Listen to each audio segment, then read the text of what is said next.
this thing really is something special. I kind of got mixed emotions on this one because I don't really want to sell it. I want to ride it this summer.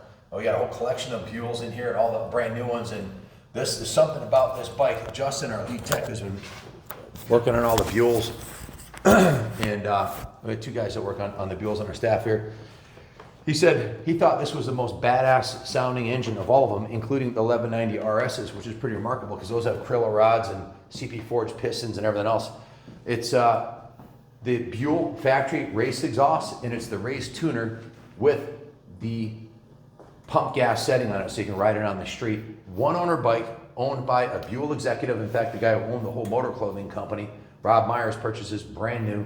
This bike new with the accessories it has on it, the exhaust and the tuner, had a retail value of $15,700. We just punched that in an inflation calculator. It comes out to $23,000, which is exactly what you could buy a brand new 24 kitted the same way. This engine, now the only thing this Buell has to do with Harley Davidson, the only thing at all, is the $24 million they spent developing this engine powertrain with BRP Rotax. Eric knew that there was no way he was ever going to have a bike capable of winning an A.M.A. Supersport championship with the old technology of the 45-degree air-cooled V-twin Harley Davidson. So he designed what he wanted, the specs, the 72-degree V-twin engine he wanted, and BRP Rotax delivered. They built this engine for him, the 1125R. In fact, in the first year of this model, the 1125R in 2009, the first year they raced it, they built it in 2008 and they started racing it in 2009. They won the A.M.A. Supersport stock championship, which meant the bikes had to be stock right down to the brake systems on them, tires and everything. And the only thing they were allowed to do was an exhaust and tuner.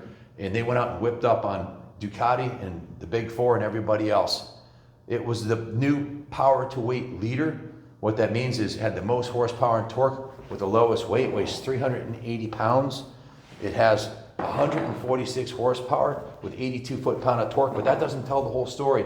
The real story about this motor, the reason why I'm so excited about it, and I just had a little taste of it. I just opened the clutch down there. We ride in the museum all the time. I just let the clutch out just over idle, and it slid up the rear tire and put a big burn mark on the floor down the other end that I'm gonna have to clean up. We try to keep the floors looking nice here, but I'd never been on a motorcycle that did that before. Why? Well, just off of idle, all the way to the red line of 10,500 RPM, it has the same amount of torque. Actually, about a 10% variant in the torque from 3,000 RPM to 10,000. So no matter what gear you're in, no matter what RPM you're in, you have a lot of torque. And what that makes it, torque is the force that moves you forward. And that's what pulls you out of the corners. That's what cracks wheelies. That's what pulls the head coming out of the corner. And it makes it easier to ride. You don't have to, a lot of the jet bikes, the four cylinders, you got to rev them to the moon to get any power, and it makes it more unstable going around the corners. That's why this bike won against the four-cylinder bikes in the championship road racing. This was Eric's peak of his engineering prowess.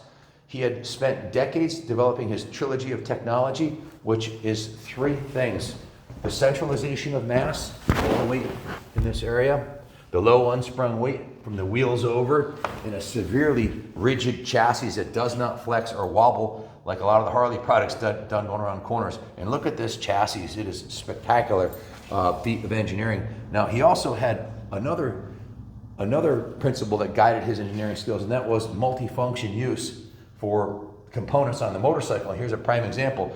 This frame is also the fuel tank. These wide aluminum rails are hollowed, and the fuel resides all the way down here.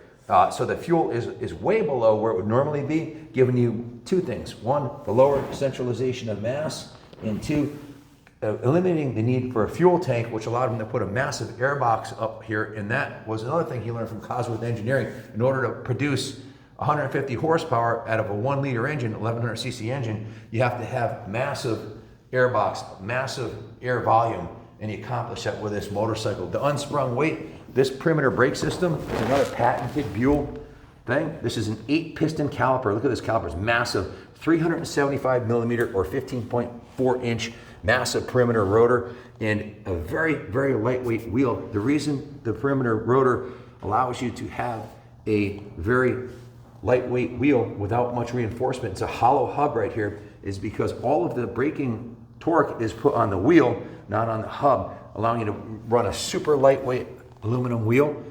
The braking is spectacular. It's a braided stainless brake line. The suspension is light years ahead of anything that Harley would have ever offered, even though that Harley owned the company at that time. 47 millimeter Showa, fully adjustable for spring preload, compression, and rebound dampening. These are bikes, these are forks you can take right to, you didn't need to do anything to this bike to take it to the track and go to track days. They even, in their brochure, they talk about how easy it is to remove the passenger pegs. There is a passenger seat under here, but 2 bolts will take it off, and they suggest doing it if you're going to take it on the track. It comes with the spools right here for to put your stand. You just put it right underneath there and lift it right off the ground. The lightweight is light. The rear wheel is also equally lightweight. The beauty of this bike here is, rather than having clip-on handlebars, with the Cafe Racer, the CR, you get all the power of the super bike that won the national championship. Same motor, same tune and everything, same brakes and suspension, but a much more comfortable riding position and all day comfortable sitting upright with the super bike bars on here. This also has a laminar lip, which gives you an increase over the Cafe fairing of about 4 inches, so it keeps the wind out of your face. As far as the way the bike looks, that's another reason I'm really picky about the way motorcycles look. I generally won't buy a motorcycle or ride a motorcycle unless I like the way it looks. Black and red is our new company colors. I picked them personally, Chrissy and I did. We love the black and red, and this one comes with the black and red right out of the box. Has a super sexy matte finish on the wheels, the gloss black paint job, the CR logo in red, the red disc caliper up front is awesome. The rear shock is also a fully adjustable Showa shock for spring preload, compression, and rebound dampening. Belt drive. The belt drive also reduces unsprung weight up to 5 pounds over a sprocket and chain drive, which is pretty dramatic. It's a Kevlar belt, super lightweight. Just a spectacular machine right out of the box. The twin ram air that you see here on the front, these 2 fairings on the front here direct air right into the engine and allow it to run cooler. And if you look at the radiators, the way the radiators are designed, it's they're not blocking the flow of air to the engine. Radiators are actually mounted sideways mounted here. That was another thing that Eric came up with, in these large fins, so that you're not blocking the cool air to the engine, and when the air goes through the hot radiator, it exits right here on the inside where this fan is, so it doesn't go directly on the engine, which was another cool feature. Super lightweight front fender fairing, aluminum frame, 380 pounds out of the box. Has carbon fiber frame protectors on here. The tires were upgraded to the Pirelli Diablo Rosso Corsas, the exact same tire that's on the brand new 2024. I have the receipt. I have every receipt of everything that was done to the bike from the day it was picked up. I'll show you that in a second. These tires have about, I think it was 1,300 miles on them, is what we figured. We just went through the bike, gave it a full rotisserie detail after I went through the service department. The fuel tank was flushed. The fuel injectors were tested.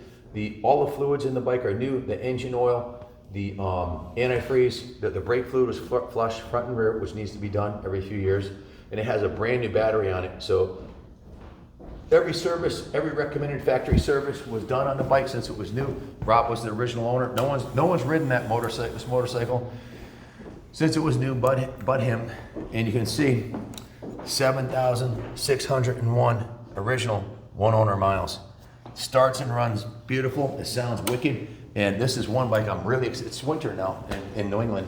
You can't really, well, you could ride on the roads, I suppose, but not a good idea with all the salt and ice with a bike with this much torque and horsepower. And it's way too nice to take out there and trash. But I would love to take this thing out and ride it, and or bring it to Thompson Motor Speedway for a track day, which is something we're going to be doing this year with the Buells.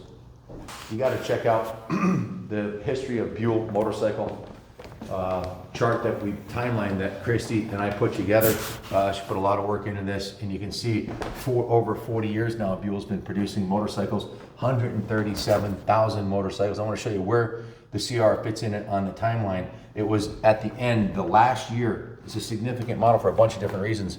One, it won the A.M.A. Supersport Championship. Two, it was the last year that Buell was with, that was in the fall of 2009 that Harley was going bankrupt and had to cancel the V-Rod program, the racing program, the drag race program, and the whole Buell thing. So 2000, that was the last major recession we've had. Now this motorcycle was only produced for 2 years.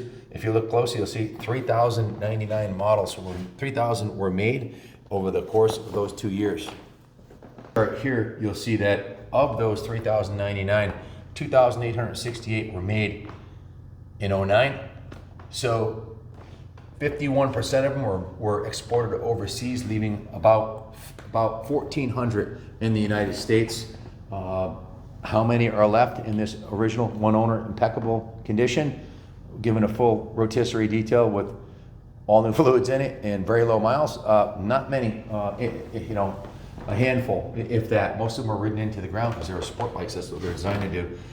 But if you look, 2009 was the last year Harley Davidson was with, Buell was with Harley Davidson, and they went out on their own in 2011 and started producing the 1190 RR. Basically, this exact same chassis turned into a factory road racer, and I'll show you an exploded view of just the chassis in a minute here. But yep, they started in 83. 2009, Buell won their first championship at the A.M.A. Daytona Sport Bike class with rider Danny Eslick in 2009. And 2010 was when he went out on his own for EBR, Eric Buell Racing, was formed. In 2024, Kaplan Cycles were the #1 dealership for Buell in North America. We sold more of the 2024 HH1190s, the Hammerheads, and the SX, the Street Fighters. We've got about 4 left in stock, but we're also taking deposits now for the 2025 Super Cruiser and the Super Touring. These are going to be released next year. They have over 6,000 pre-orders on the Super Touring, Super Cruiser, and I'm not sure how many on the Super Touring. This is the 40th anniversary Hammerhead we have over there. There's one of those left. That's it. That's the last one. The rest of them are sold. It's a red, white, and blue Hammerhead. So, but back to this bike here. I want to show you the all the literature I have on it. Check this out. I've got the original, well, I've got the clean title from the original owner, the actual original temporary plate, the 1125 domestic owners kit, the brochure, some information from the dealership, the actual buyer's order with the check, and then all of the service records on this motorcycle since it was brand new. Everything you'd want to know about a motorcycle, but we're afraid to ask, including the most recent work order that we did here, where all of the fluids were changed, everything was documented. Our service order for parts and labor was $1,620 for 7 hours labor, and then an hour in the detail shop. So, yeah, it needs nothing. It's ready to go to the track or to the street today, and it's one hell of a bike, and I'm really looking forward to. If it doesn't get sold, which it probably will, I'm really looking forward to taking this thing out. Maybe this will be my track day bike. I'm not sure. The hands of fate here, because I do have 3 1190 RSs and this 1125, so I can't keep them all. But we'll see. I wanted to show you this on the inside of the 2009 pamphlet. This is what the motorcycle looks like. It looks like a Formula One racing frame because it is. It was designed by Eric Buell, who designed the original Formula One RW750. He designed all of these motorcycles, and they were designed for racetrack performance, centralization of mass, super stiff frame, low unsprung weight, and the multi-function use of the fuel tank and frame. The engine is also another multi-function member. It's also designed to be a stressed member of the frame. It's also where they mount the foot pegs, and the shock is mounted to the rear head. So 72-degree V-twin, double overhead cam, 8 valve per cylinder, liquid cooled, fuel injected, 146 horsepower. It's really an amazing piece of engineering marvel that right out of the box is ready to ride cross country or take it to the track.